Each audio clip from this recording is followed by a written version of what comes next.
Welcome to Pallavi TV. రాష్ట్ర వ్యాప్తంగా municipal ఎన్నికల్లో హడావిడి నెలకొంది. రాష్ట్ర వ్యాప్తంగా 125 మున్సిపాలిటీలో 6 మున్సిపల్ కార్పొరేషన్లో ఎన్నికలు నిర్వహిస్తున్న ప్రక్రియ కొనసాగుతూ ఉన్నది. అయితే మున్సిపాలిటీలో పార్టీ గుర్తుల మీద మున్సిపల్ ఎన్నికలు నిర్వహించబోతూ ఉన్నారు కాబట్టి పార్టీ గుర్తులుగా పట్టణ ఓటర్లు ఎటువైపు మొగ్గు చూపే అవకాశం ఉంది. అటు కాంగ్రెస్కా, బీఆర్ఎస్కా, బీజేపీకా పట్టణ ఓటర్లు ఏం చేయబోతున్నారు, వాళ్ళ మనోగతం ఏంటి, వాళ్ళ పల్స్ ఏంటి, మున్సిపల్స్ పట్టుకునేందుకు మనకు సిద్దిపేట జిల్లా హుస్నాబాద్లో ఉన్నాం. మనం హుస్నాబాద్ ప్రజలను అడిగి తెలుసుకునే ప్రయత్నం చేద్దాం.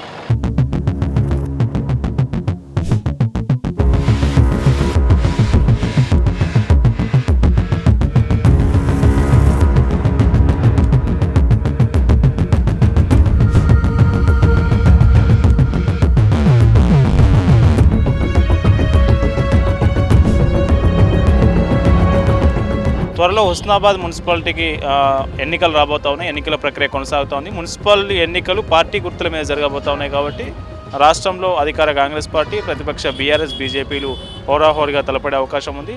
అయితే హుస్నాబాద్ సంబంధించి ఓటర్ల మనోగతం ఎట్లా ఉందో అడుగుదాం. ఏం పేరు? మీ పేరు? స్వరూప. మున్సిపల్ ఇక్కడ హుస్నాబాదేనా? హుస్నాబాదే. ఎట్లా ఉంది హుస్నాబాద్ అభివృద్ధి? ఎట్లా ఉంది హుస్నాబాద్ అభివృద్ధి ఏమున్నది? కేసీఆర్ చేసిన పనులు, సతీష్ బాబు కుమార్ చేసిన పనులు, టీఆర్ఎస్ ప్రభుత్వం చేసినవి ఉన్నాయి. వీళ్ళు వచ్చి చేసింది ఏమి లేదు. మరి ఇప్పుడు ఎన్నికలు రాబోతున్నాయి, మున్సిపల్ ఎన్నికలు పార్టీల గుర్తుల మీద నడుస్తాయి. మన ఏ పార్టీ బాగున్నది మీ దగ్గర? ఈడ కేసీఆర్ గెలుస్తాడు. వీళ్ళు ఏం చేయలే. ఇప్పుడు 2500 ఇస్తానని ఇచ్చిండా సారు? 2500 ఇవ్వలే. ఇప్పుడు పింఛని 4000 ఇస్తా అన్నాడు, అవి కూడా ఇవ్వలే. ఇప్పుడు కేసీఆర్ పిల్లలు పిల్లలు ఆడోళ్ళు కానీ మగోళ్ళు కానీ వాళ్ళకు కేసీఆర్ కిట్టు, సబ్బులు, చీరలు అన్ని రకాల మా మనవరాలు కడుపులు ఉండగా సర్వం అన్నీ వచ్చినాయి. ఇప్పుడు వీళ్ళు వచ్చినాక మళ్ళీ ఏమన్నా ఇస్తాలా? ఏమి ఇస్తలేరు. మళ్ళా ఈ రేవంత్ రెడ్డి అవి మాటలేనా? ముఖ్యమంత్రి మాట్లాడే మాటలు గట్టినే ఉంటాయా? మనిషికి రెడ్డి అన్నప్పుడు రెడ్డి అంటే ఎంత మంచిగా మాట్లాడాలి సారు? మొత్తం కేసీఆర్ను ఉరివిత్తా, కేటీఆర్ను ఉరిదిత్తా, వాళ్ళని నువ్వు ఒక ముఖ్యమంత్రి లెక్క మాట్లాడు. ఏమన్నా నువ్వు చేసే పనులు ఒప్పుకున్నాయి చేసి, నేను అన్నీ బరాబరు చేసినా మీరు చేయలేదు అని ఓ మాట తిట్టినా అది ప్రజలు ఒప్పుకుంటారు. మీరు చేసేటి అన్ని రాంగు పనులు, తప్పు పనులు. మీరు దేవనాథ్ వంటి కేసీఆర్ను మీరు అనుడు ఎంత పొరపాటు చెప్పు, అవునా కాదా? మంచి చెడు చెడేశారు.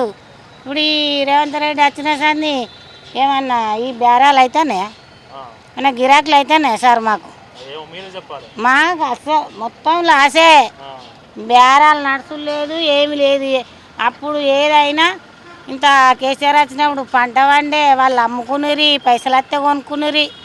ఈ ప్లాట్ల బిజినెస్ అయినా బగ్గా గిరాకులు వాళ్ళు వీళ్ళు వాళ్ళ బిజినెస్లు వాళ్ళకు మంచి జరుగుతూనే బిజినెస్ మంచిగా జరుగుతుంది. ఏమి లేదు.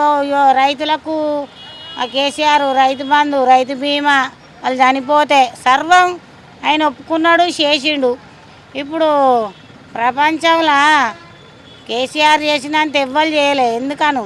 కేసీఆర్ తెలంగాణ కోసం కొట్లాడిండు.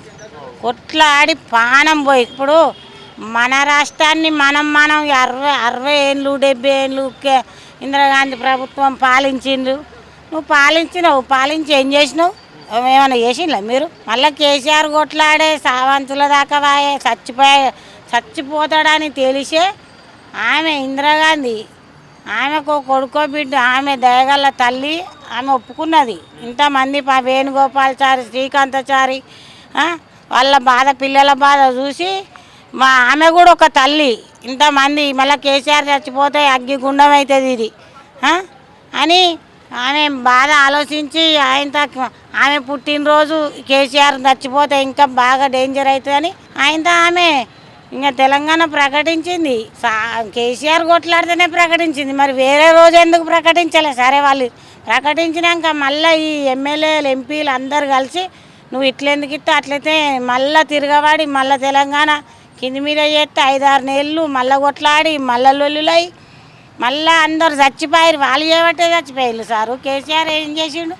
కేసీఆరే తెలంగాణకు తెచ్చినోడు. ఇప్పుడు ఇక్కడ హుస్నాబాద్లో మంత్రి పొన్నం ప్రభాకర్ ఈ నియోజకవర్గం నుంచే మంత్రి అయింది రాష్ట్రంలో కదా, మళ్ళీ ఏమైనా డెవలప్మెంట్ ఉందా? అయిండు మంత్రి. ఎందుకు అయిందంటే ఇప్పుడు ఈ 2 సార్లు తెలంగాణ ప్రభుత్వం అన్నీ చేసిండు. అన్నీ కేసీఆర్ అన్నీ ఇప్పుడు 3వసారి గెలిస్తే ఇప్పుడు గౌరవల్లి ప్రాజెక్టు అప్పుడు వైఎస్ రాజశేఖర్ రెడ్డి పెట్టిండు. ఆయన అదృష్టం ఎట్లనో ఆయనే చనిపోయిండు, అది మనకు తెలియదు. ఇప్పుడు కేసీఆర్ వచ్చినాకనే అన్ని తీర్ల మళ్ళా సతీష్ బాబు నీళ్లు పోపించిండు. మళ్ళీ వచ్చి కేసీఆర్ ఇప్పుడు ఉంటేనా ఇదంతా సత్యశాలం మాకు నీళ్ళు ఇప్పుడు తొలికాడు. అదంతెందుకు, ఇవన్నీ ఎన్ని చెప్పకు సారు. ఇంటికి మిషన్ భగీరథ నీళ్ళు వస్తున్నాయి. నీళ్ళు వచ్చినందుకే ఓటేయాలి. నీళ్ళు లేని పని అన్న అవుతుందా? ఇప్పుడు మీ మున్సిపాలిటీ సమస్యలు ఏమున్నాయి? మా మున్సిపాలిటీలో నేను ఒక మాట, నేను కేసీఆర్ అంటే నాకు ప్రాణం. నువ్వు నమ్మపో. నేను కేసీఆర్ ఉద్యమంలో పాల్గొన్నప్పటి నుండి నేను కూడా పాల్గొన్నా. నన్ను కూడా జైలు వేసిర్రు తెలంగాణ ఉద్యమంలో. నేను పార్టీ మనిషినని చెప్పుడని కాదు. మా మామ ఈ ఊళ్ళో 2001లో ఎంపీటీసీ. ఆయనే ఈ ఊరి కోసం బావి తవ్వి బావి లోతు ఎంత అయిందని చూసి ఒక పని మనిషి రాకపోతే ఆ పని మనిషి బదులు మా మామ బావిలోకి దిగి మట్టి ఎత్తుతా అంటే బావి కూలి చచ్చిపోయింది. ఊరంతా ఎరికే. ఇక్కడ విగ్రహం కట్టిల్లు గడ నాగరం రోడ్కు మా మామది. ఆయన చచ్చిపోయిన సంది మాకు 2001 నుంచి ఉన్నాడు కదా. బతికితే మనిషి లెక్కనే బతకాలి, అన్యాయంగా బతకద్దు. మా మామ ఆ కోరికలు తీరలే కాబట్టి మాకు అప్పటి నుంచి రాజకీయం అంటే అప్పుడే తెలుసు. కేసీఆర్ 2001 పెట్టిన సంది మా మామ ఎంపీటీసీకే గెలిచిండు టీఆర్ఎస్. అప్పుడు దేశం మళ్ళీ ఇక్కడ ఎమ్మెల్యే. అప్పటి నుంచే ఇప్పుడు కూడా నేను టీఆర్ఎస్ పార్టీ చెప్పుకున్నాడని కాదు, నేను టీఆర్ఎస్ పార్టీ ప్రధాన కార్యదర్శిని. వాళ్ళు పనులు ఏం చేసిండ్రు ఏం చేయకపోడు ప్రజలు చెప్తారు. ఇప్పుడు నేను పార్టీ మనిషిని కాబట్టి వాళ్ళ నన్నుడు అంటాను అనుకుంటారు, కానీ మనం అనద్దు. అంతా ప్రజలే చూసుకుంటారు. ఏం చేసింది ఏం చేయని మనం చెప్పుడు అవసరం లేదు, అంతా ప్రజలకే తెలుసు. మళ్ళీ ఇక్కడ ఖచ్చితంగా చైర్మన్ పదవి ఎవరికి రాబోతుంది? ఏ పార్టీ కైవసం చేసుకోబోతుందని మీరు అనుకుంటున్నారు? మేమైతే ఇప్పుడు కొంచెం సారు ఇప్పుడు ఉన్నది 2 ఏళ్ళు అయిపోయింది. 2 ఏళ్ళల్లో మళ్ళీ వీళ్ళు వచ్చి చేసేదే ఉన్నది. కేసీఆర్ ఇప్పుడు ప్రతి ఒక్క పల్లెకు మోరీలు అయినాయి, సీసీ రోడ్లు అయినాయి, అన్ని రకాలైనాయి. ఇప్పుడు వీళ్ళు చేసే పని ఏం లేదు. ఇక ఏమున్నా కూడా మళ్ళీ కేసీఆర్ అత్తనే పనులు అవుతాయి సార్. ఈ రేవంత్ రెడ్డి అచ్చుడు వేస్ట్. అది ఆయన ఏడ గెలవడు. వాళ్ళు ఎవరన్నా దమ్మన తప్పిదారి గట్టినే పైసలో గీసలో పంచి గెలిస్తే మాత్రం ఇక ఇప్పుడు వాళ్ళు ఎట్లా వస్తారు సారు? నువ్వు ఓటు వేయమని పోతావు, నువ్వు ఇత్తనన్నా ఇవ్వకపోతే నీకు లోకం ప్రజలంతా చెప్పులు ఎత్తావు చీపుర్లు ఎత్తావు అని ముసలోళ్ళు ముడిగోళ్ళు వాడు అత్తే చంపుతాం కొడతా. ఎన్ని మనం టీవీలలో చూస్తలేము సార్. మేమనే పని ఏమి లేదు, ప్రజలే అంటారు. ఇప్పుడు ఎవరు గెలుస్తారంటే ప్రజలే బుద్ధి చెప్తారు. వాళ్ళు మాటల విధానం మంచిగా లేదు, పనులు సరే మీరు అన్నయ్య ఒప్పుకొని చేస్తే చేస్తారు సారు. నువ్వు మహిళల కన్నా ఏ ఊళ్ళో నన్ను ఇచ్చినవా అవి అన్నీ. ఇప్పుడు పిల్లలకు కూడా నౌకర్లు పెట్టిండు కేసీఆరే. ఇప్పుడు వీళ్ళ సొంతంగా పెట్టింది ఇచ్చారా? ఇప్పుడు పిల్లలు ఎట్లా మొత్తుకుంటారు నౌకర్లు లేక? హైదరాబాద్లో కూడా వాళ్ళు ఇండ్లు కూలగొట్టి కేసీఆర్ లేని వాళ్ళకి ఇండ్లు కడితే నువ్వు ఉన్నోళ్ళు ఇండ్లు కూలగొట్టబడుతుంది. ఏం పేరు? మల్లేశం. ఇప్పుడు మున్సిపల్ ఎన్నికలు నడుస్తున్నాయి కదా, మున్సిపల్ ఎన్నికల్లో ఏ పార్టీకి ఓటేస్తావు? ఏది మనము ఇష్టం ఉన్నది కొద్దిగా వేయగలుగుతాం, ఏదో గెలుపుకోవాలి మనం. అది ఏ పార్టీ డెవలప్మెంట్ బాగుంది ఇక్కడ? ఇది కాంగ్రెస్ ఎక్కువ అనిపిస్తుంది. కాంగ్రెస్ బాగుందా? ఏం చేసి డెవలప్మెంట్? ఏం లేదు, ఇవరకు చేసింది ఇప్పుడు చేస్తాను ప్లాన్ చేస్తున్నారు, కానీ మరి అవుతుందా కాదా ఏదో తెలియదు. అది అంతే. ఇది మనకు బడ్జెట్లో మనకు పనులు చేసేటోళ్ళు ఇవ్వాలని ఆలోచించాలి. మనం కూడా ఏ పార్టీ ఏం పని చేస్తుందని ఆలోచించాలి, చేసి దాన్ని ప్రయత్నం చేయాలి. మనం ఏ వార్డు నీది? హుస్నాబాద్లో 10వ వార్డు. 10వ వార్డులో గతంలో ఏ పార్టీ అభ్యర్థి గెలిచిండు? ఫస్ట్ గోవిందరావు గెలిచి ఫస్ట్లో. ఏ పార్టీ? కాంగ్రెస్ కాంగ్రెస్.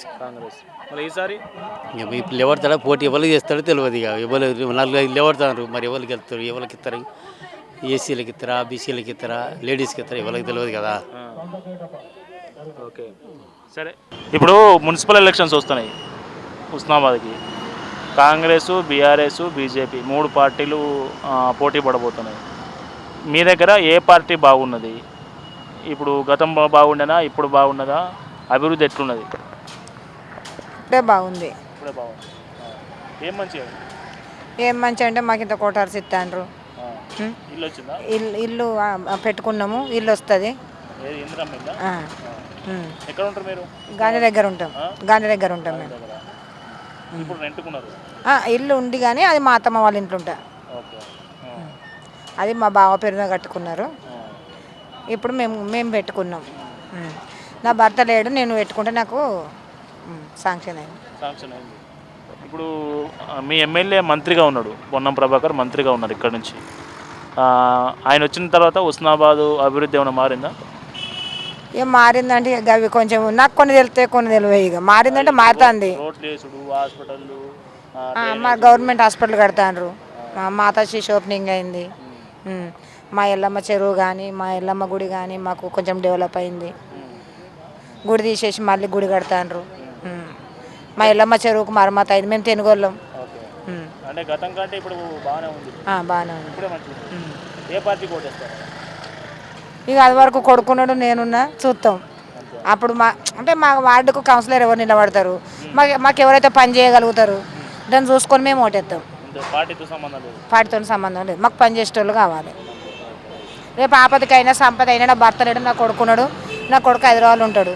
నాకు నా పని లేదు, ఇట్లా ఫోన్ చేస్తే వచ్చేటట్టు ఉండాలి. నాకు పైసా అవసరం లేదు, నేను రూపాయి లేకుండా ఓటేస్తా. నాకు పని కావాలంటే వచ్చి ఆదుకుంటే చాలు. మాకు రూపాయి వద్దు, మాకు ఆట అనద్దు, మాకు లేకుండా మేము ఒక్కరోజు తీసుకొని అయితే వాళ్ళు 5 ఏళ్ళు మమ్మల్ని చూసుకుంటారు. రమేష్. మున్సిపల్ ఎలక్షన్స్ వస్తున్నాయి, 3 పార్టీలు పోరాడుతున్నాయి. ఏది బాగుంటుంది మీ దగ్గర? ఏమన్నా తెలియదు దాని గురించి